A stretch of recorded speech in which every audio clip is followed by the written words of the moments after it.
I'm Marilee Caruso. It's Thursday, February 19th. Today, a roadmap for safer hospitals. Violence has absolutely no place in healthcare. None whatsoever. How the province plans to beef up security for healthcare staff. Also today, reimagining Point Douglas, the city's long-term vision for the historic neighborhood. Plus, the future of mining in northern Manitoba. Our plan is in the next 5 years to double the current production. Details on a partnership to boost production and create jobs up in Thompson.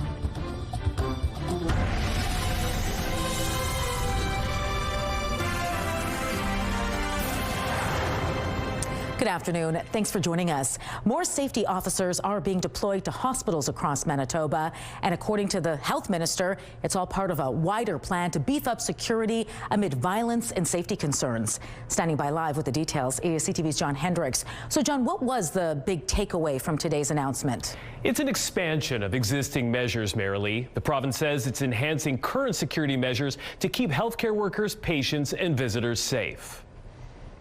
Violence has absolutely no place in healthcare, none whatsoever, especially against those who are providing care each and every day to Manitobans at the bedside. Health Minister Uzoma Azagwara says 5 new institutional safety officers will be deployed to Thompson's hospital in March. That'll bring the total number of ISOs up to 128 across the provincial healthcare system. The province is also expanding the use of its mobile Safe app to include Thompson General Hospital and Victoria Hospital here in Winnipeg. It's already available for staff at HSC, St. Boniface, and out in Brandon. The Safe app features real-time safety alerts, a direct line to security services, a panic button, and safety tools. I think it's positive, but it's been a long time coming. It's probably been 5 years of nurses advocating for safer facilities to work in, safer places to provide care for their patients. Darlene Jackson, the president of the Manitoba Nurses Union, did note that today's announcement comes just before a gray listing vote for St. Boniface Hospital. Now, that's when a union tells nurses that they may not want to apply for a job there because of alleged unsafe working conditions. Nurses voted to gray list HSC and Thompson General Hospital just last year. So, John, does Darlene Jackson think the province announced enough measures to sway the nurses' votes? Yeah, you know, she doesn't think so, Marilee. She says, quote, "I think nurses are done with promises that don't get fulfilled." CTV's Danton Unger will have more reaction to the hospital safety plan coming up at 6. All right, thanks for this, John. The mother of an accused mass killer has testified he sent her cryptic messages in the days following a shooting that killed 5 people at a Winnipeg rooming house. Mary Felix says her son, Jamie Felix, said in Facebook messages that, quote, he wasn't going to be around for long and was, quote, going out to the fullest. He's pleaded not guilty to second-degree murder in the 2023 killing in the West Broadway neighborhood. Mary Felix also told the jury her son struggled with drug and alcohol addiction after his twin brother was killed. A Crown prosecutor said in an opening statement, the accused was using crack and drinking alcohol in the days before the shooting. The trial began Tuesday and is scheduled to run for 4 weeks. A highway that runs through Carman was closed to traffic last night following a crash involving a train and a semi. The Carman Dufferin Fire Department shared this photo on Facebook. Crews were called to the scene on Highway 13 around 6 o'clock. Fire Chief Chris Lemke says a semi traveling southbound attempted to brake because of an oncoming train, but wasn't able to stop in time because of road conditions. No one was hurt in the crash, and the train did not derail. Highway 13 reopened to traffic shortly before 8:30. Mounties say the driver was ticketed under the Highway Traffic Act for proceeding across a rail crossing when unsafe to do so. We're getting a look tonight at a new proposed development plan for Point Douglas.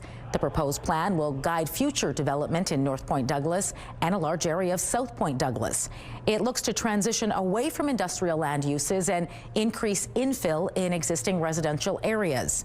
It includes a mix of high-rise and mid-rise buildings between 2 and 6 stories tall with commercial space on the ground floor.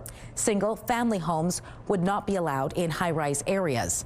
The Lord Selkirk West Kildonan Community Committee is set to hold hearings on the plan Tuesday. A new partnership plans to grow and add new jobs at Ballet nickel mine in Thompson. There is currently 20 years in the life of mine plan that we can mine profitably. We believe we can mine profitably, and that's going to be our goal. And the way we're going to do that, the way we're going to lower unit costs, is to ramp up production. Ballet-based Metal signed a deal to partner with 3 companies as part of a new alliance that will invest up to $280 million in the mining complex. Under the agreement, Xero Minerals, Orient Resource Partners, and Canada Growth Fund will join Ballet to acquire and invest in the mine. The mine has seen job losses in the past, but Xero's CEO says the aim is now growth. Our plan is in the next 5 years to double the current production. And in order to do that, we're going to need the team, and we're going to need to add to the team. So it's actually the opposite concern is, are we going to get enough people here? The Thompson complex includes 2 underground operating mines and adjacent mill, as well as significant exploration opportunities.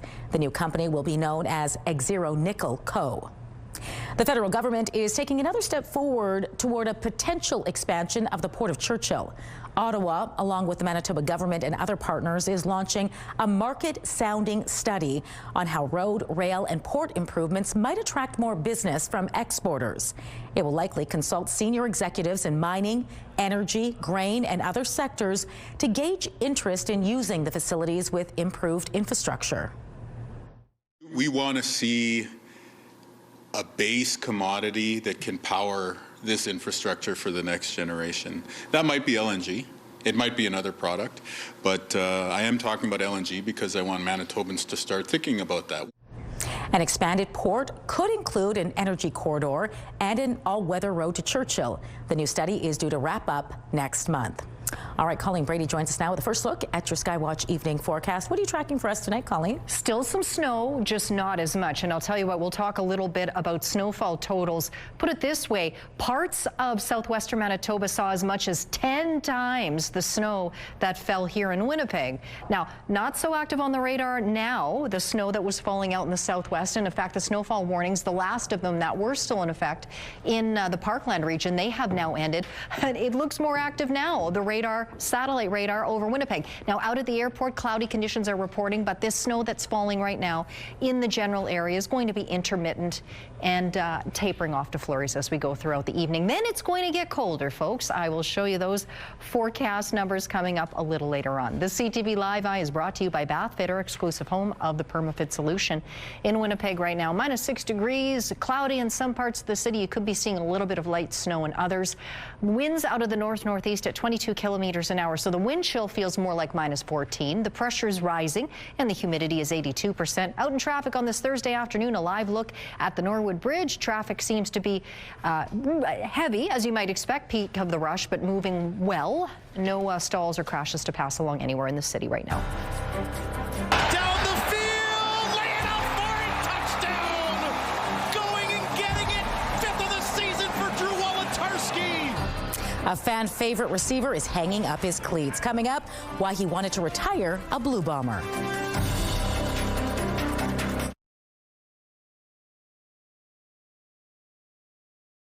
Get Winnipeg's top stories, breaking news alerts, and watch live. Download the CTV News app.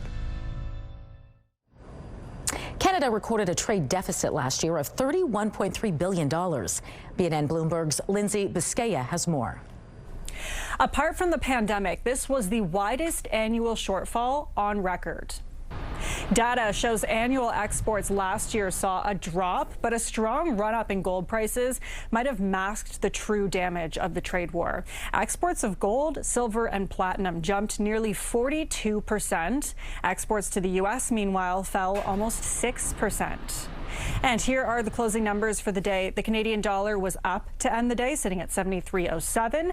West Texas Intermediate climbed to 66.45. Western Canadian Select was also up to $49.64 a barrel. And the TSX hitting another all-time high today, ending the day at 33,594. And those are your business headlines. I'm Lindsay Biscaya. Market Watch is brought to you by Manitoba Blue Cross. Group health plans for any size business. A community organization in the heart of Elmwood has a simple mandate: hear what people need and deliver the programs and services most requested. Chalmers is a settlement area. It's a low-income area. We've got a lot of fixed-income seniors in there, and we've got a very diverse and inclusive community. Chalmers Neighborhood Renewal Corporation offers a variety of supports to people of all ages. One of its biggest focuses is addressing food insecurity through its Better Access to Groceries program. For just $5 or $10, community members can stock up on fresh fruits and vegetables. It's hard. The cost of fresh produce, the cost of anything has just gone up, and people can't make it to their paychecks. So we partnered with Community Helpers Unite through Climate Change Connection, through the City of Winnipeg. Chalmers Neighborhood Renewal Corps also provides housing supports, childcare options, and programming for seniors. Community Connection is brought to you by Mr. Reuter Plumbing. Born to be a hero, trained to be a plumber. Once a bomber, always a bomber. A fan favorite has signed a one-day contract with the club so he can retire in blue and gold. The run to his right again. Down the field. Laying out for it. Touchdown. Going and getting it. 5th of the season for Drew Wolitarsky. Receiver Drew Wolitarsky is calling it quits after 8 CFL seasons. He spent 7 years in Winnipeg before joining the Ticats in 2025. The California native pulled in 18 touchdowns and nearly 3,000 receiving yards as a Blue Bomber, and he was a key piece on the 2019 and 2021 Grey Cup winning squads. I really wanted to retire as a Bomber. That's just where I feel like my heart was, man, and that's where I put all my heart and soul into. Community-wise, you know, had so many friends out there, the music scene, it just made sense, man, and I wanted to go out as a Bomber. The club says Wolitarsky will be best remembered as a popular figure in the locker room and the community. I want this community to get to know our artists more, and I want our dancers in front of audiences more. It's a new era for the Royal Winnipeg Ballet. Details on the upcoming season next in Spotlight. Have a news tip? When you see news happening, let CTV News Winnipeg know. Text your tips, pictures, and videos to 10400. That's 10400. Message and data rates may apply.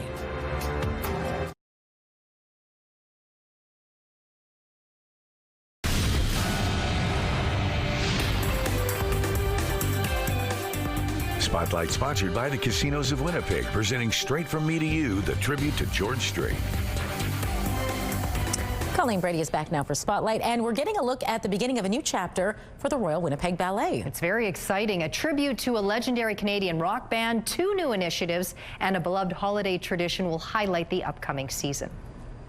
Programming is not a list of ballets that we're doing next year. It's sort of a guiding light.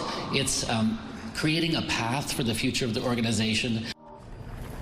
New artistic director Christopher Stowell unveiled his first season today. Its main stage series starts with Stravinsky Stories, a double bill set to iconic scores. Nutcracker returns for Christmas, followed by Stowell's interpretation of Swan Lake. The season culminates with The Mix, which includes 5 tangos, a former RWB staple, and a new work honoring the tragically hip. There's also 2 new initiatives, the Studio Series and the Northern Lights Project. I want this community to get to know our artists more, and I want our dancers in front of audiences more.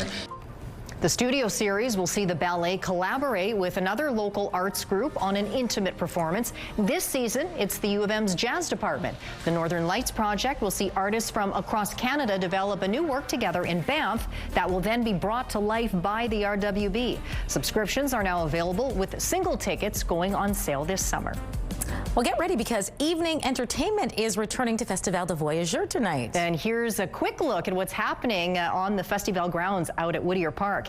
There's plenty of artists performing both traditional and contemporary music. It's all getting underway right now during the 6 o'clock hour. Well, we're almost there. The tunes continue well into the evening with the final acts taking the stage at Festival grounds at around 10 o'clock. That includes funk band Les Remedies and French language rapper Alpha Toshineza.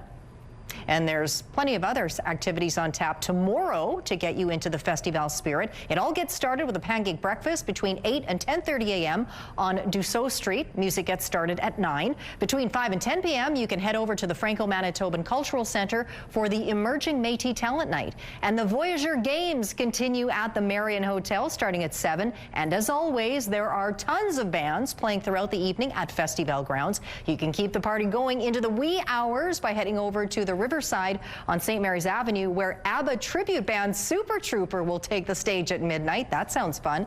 Head to heyho.ca for more tickets and details. Art and nature are colliding again this spring over at the Winnipeg Art Gallery. Art in Bloom returns to the WAG from April 17th to 19th. The biannual event sees dozens of both amateur and professional florists create their interpretations of artwork with flowers. There's also a special preview party happening April 16th.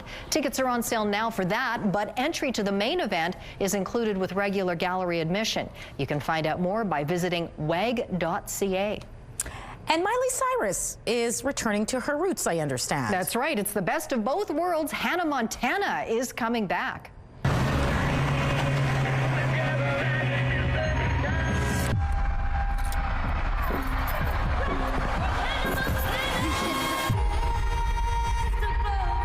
Cyrus is reprising her role as Hannah Montana in the 20th anniversary special premiering March 24th.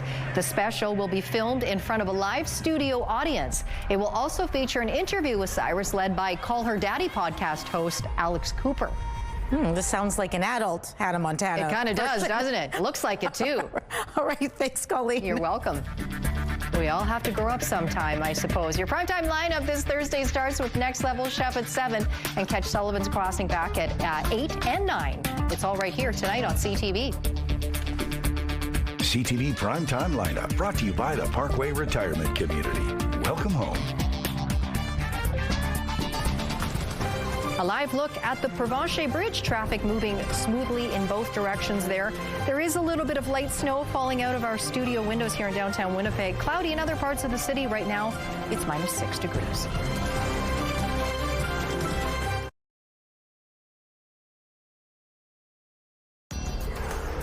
Women's clothing provided by RW & Company. Salon services provided by S&T Spa Salon.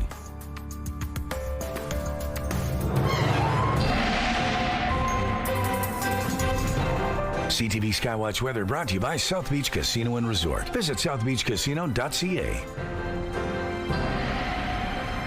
Colleen Brady back now with your complete Skywatch forecast, and a little bit of snow still falling out there this hour. Yeah, it doesn't want to let go of this low pressure system, does it? But it's gradually starting to depart, and as it does, some colder air is going to come in behind. So it's not going to be a situation where temperatures all of a sudden plummet back down to that cold outbreak that we experienced back in January, but just a little colder than these nicer temperatures we've become accustomed to as of late.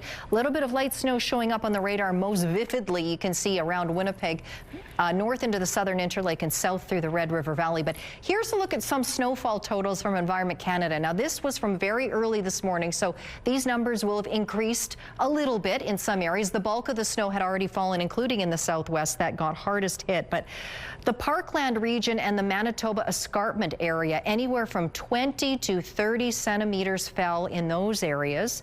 Boissevain, 25 centimeters in that community, Morden 18, Dauphin 15. Brandon saw 8 centimeters, and yes, the Nothing Burger here in Winnipeg, 2 to 3 centimeters fell in the city. So yeah, substantially more fell west of Winnipeg. So that's just the way the cookie crumbled with this particular system. We were just on the edge of it when the bulk of that snow came through. Little bit still coming through now, and it will for the next few hours. So a little bit of light snow falling in the general vicinity of Winnipeg and the surrounding areas down into the Red River Valley, up into the southern Interlake. But you can see here, just by comparison, you can see where the colors are a little darker in the north. That's more indicative of outright snow. It gets a little lighter, and that's lighter snow tapering off to flurries. So we'll see a few of them fly over the next few hours. Northwestern Ontario had some light snow today too. You can see a little bit more light snow or flurry activities on tap for your night ahead, overnight. Meanwhile, as we get into tomorrow morning, drier conditions for regions closer to the Saskatchewan border. Cloudy though, but some of that cloud breaks up. You may even see some sunshine tomorrow in the southwest and in the northwest too, for that matter. Not so sunny here in Winnipeg, and on the eastern half of the province. But as we get overnight into Saturday, take a look at this. This is interesting. We have some snow that's affecting the northeast, but look at this tail that goes right down, that very narrow band of snow, relatively narrow anyway, that goes right down through Ontario straight into Lake Superior. Overnight we go into Saturday, that snow still hanging around the northeast part of Manitoba, and it gets even narrower, that band of snow over Ontario. For tonight for Winnipeg, we're already seeing a little bit of light snow falling downtown, so a little bit more possible yet tonight, tapering to flurries. We drop to -11. Winds out of the north at 20 kilometers an hour. The temperature is basically going to hold steady tomorrow around -11, -10 degrees, with the possibility of a few lingering flurries on the very, very back end of this system. Winds out of the northwest at 20 kilometers an hour. Then we get to the long range. So we'll get some sunshine back, maybe a little bit on Saturday, not a lot, but you'll see some colder temperatures are more to the point. You will feel them. -12 is our high. Mix of sun and cloud on Sunday, -15 degrees. Clouding over Monday, -12, -10 with some flurries possible on Tuesday, -14.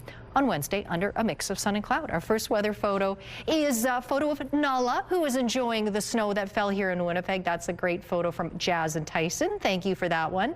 And a couple of pileated woodpeckers out enjoying their winter as well. That photo is from Betta. Send us your weather photos to winnipegweather@ctv.ca. Thanks, Colleen. A major milestone is being marked at 10 Downing Street in London. Check this out. Larry the cat is celebrating 15 years as the resident mouse catcher. He's typically seen just like this, roaming the streets outside, often sitting on the step in front of the big black door. Larry was adopted in 2011 and has served 6 prime ministers. The job of head mouser has a long history, with various cats filling the post since the 1920s. Well, happy 15 years, Larry. I follow Larry on Twitter, actually. He has a very clever Twitter account, or X, I suppose, as it's called now. Is he doing anything special to mark his anniversary? Oh, it's been marked. He's been noting it along the way over the last few days. Maybe people going by can leave him some treats. Yes. All right. That does it for us this hour. Don't go far, though. We're back at 6 o'clock with much more local news. Hope to see you then.